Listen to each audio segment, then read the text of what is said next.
Good Wednesday morning. I'm going to switch here. I'm going to go to the gospel because I like Luke's gospel. Okay, that gets personal. If I'm overly personal these days about my kids in class, it's because these kids have so impressed me in the past 2 weeks. Okay, I've really been moved by them. I'm sharing a thought. And for you that are young parents out there, or parents out there and grandparents, you're wondering about your grandchildren, trust me. Trust me. Got a lot to be hopeful and grateful for. They're going to be fine. If I see what is out there, and if my eyes are true, trust me, they will make a difference, and it'll be a positive one.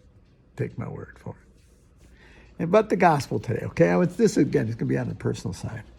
It's from Luke, and he's a good writer. He said, as Jesus and his disciples were proceeding on the journey, someone said to think of the way. You're on a journey, always on a journey. I will follow you wherever you go. Jesus said to him, foxes have dens, birds of the sky have nests, but the Son of Man has nowhere to rest his head. And to another he said, follow me. But he replied, Lord, let me go first and bury my father. But he answered him, let the dead bury the dead. But you go and proclaim the kingdom of God. Another said, I will follow you, Lord, but first let me say farewell to my family at home. Jesus answered him, no one who sets a hand to the plow and looks to what was left behind is fit for the kingdom of heaven. Those are strong lines. You want to know the truth, though, without its cruel sounding. Christ is giving making hyperbolic claims. Unthinkable what he just said. You never would dishonor your father by not burying. Oh my God, he was saying, following me at all costs.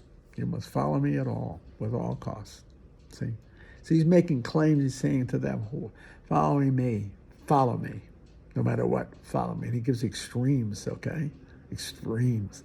But and I tell you the truth, it isn't too far off that entering religious life in the 50s, and God for certain, way before that, but certainly in my time, when we left home, while it didn't have that bite to it, okay, we know we weren't coming back.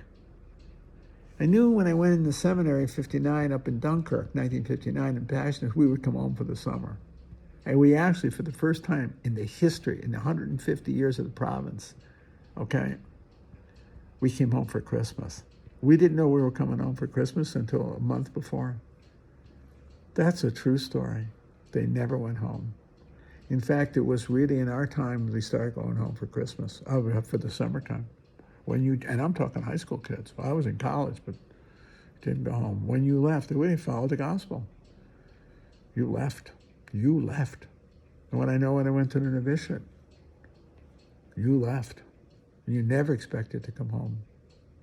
It took 7 years before I slept in my own bed. And that was an accident. I was coming back from studying German up in Maine, and I came back for 1 or 2 days heading back to New York, where I was stationed, New Jersey.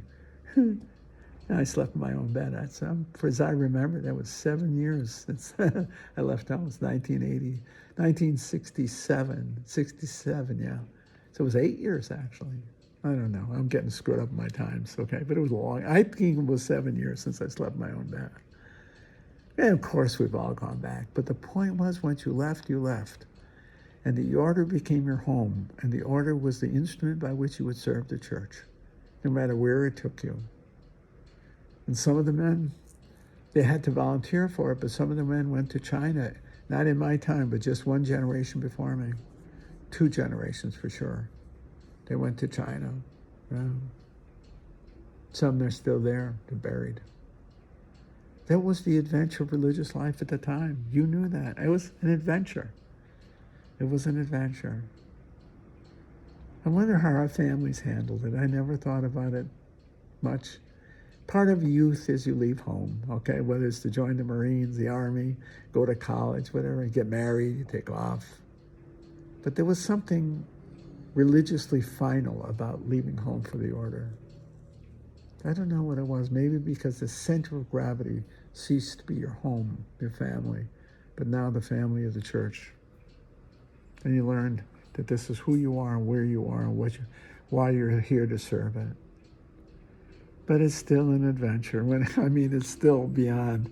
When Jesus said, foxes have dens and birds of the sky have nests, but the Son of Man had nowhere to lay his head. Wow. Okay. I have to say, it's an adventure. See?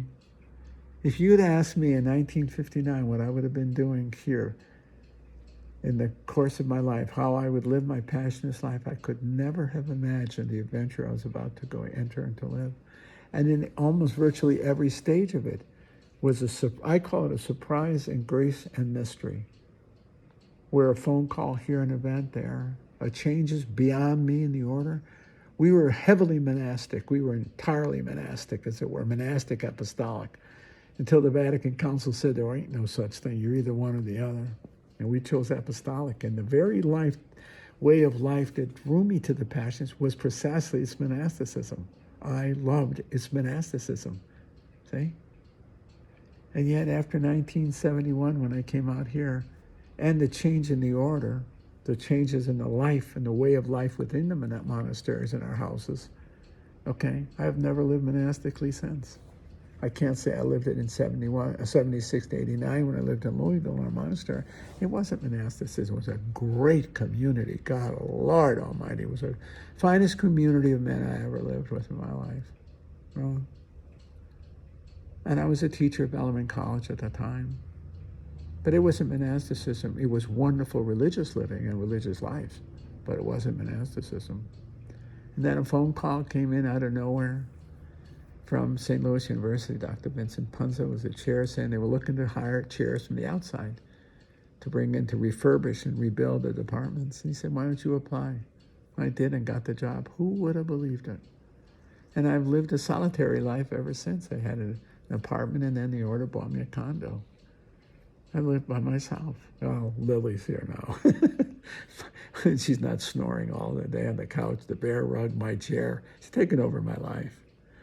My companion, my four-legged companion, Miss Lily. Yeah, I call her Silly Lily. Silly for putting up with me. It's an adventure I would have never believed. I would have never believed that I'd be a professor at a university, let alone a chair for 28 years.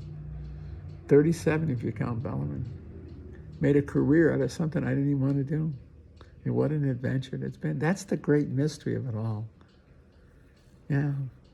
Such nothing permanent, but always exciting. Always refreshingly new. Beyond and within the surprise of life itself. Isn't that neat? And it's true of so many of us. I did it in a religious and a professional way, but many of you, when your children are born, the adventure is wildly new, isn't it? Do you have it all perfectly planned? If you did, I'm sure you didn't last very long. It's great adventure parenting. Am I right? In your own professional lives, whoever's watching this in the professionals, I don't care what it is. But each day is an adventure of light and life. Light and wisdom and life. But also some darkness and mistakes. And it's an adventure. It's an adventure. The route back to Jerusalem wasn't an easy walk for these guys. It was full of fear and fidelity, infidelity, a lot of stuff on the way. But what a life, see, as they went back to Jerusalem, you see? The great Exodus, the second Exodus, whatever they call it. And I'm thinking of Zechariah here. See? The story of life, the adventure. I think a lot about it these days as I think the last decade of my life, and I think of what a narrative, what a life I have lived beyond my wildest dreams. Wild, exciting, refreshing.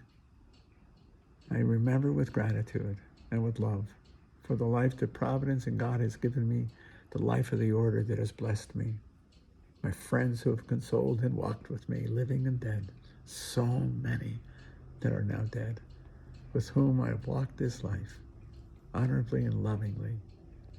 That's the truth. The parish, I've been in the same parish 50 years here. That's what's making these things, 50 years. Who would have thought in 1971 on August 18th when I showed up here, I'd be here 50 years later. I didn't expect to be here 5 years. Been here 50. Isn't that neat? What a story. 5 generations. Who would have guessed it? Who would have guessed it? See? Anyway, it's a great story of the adventure of life under the providential love of God.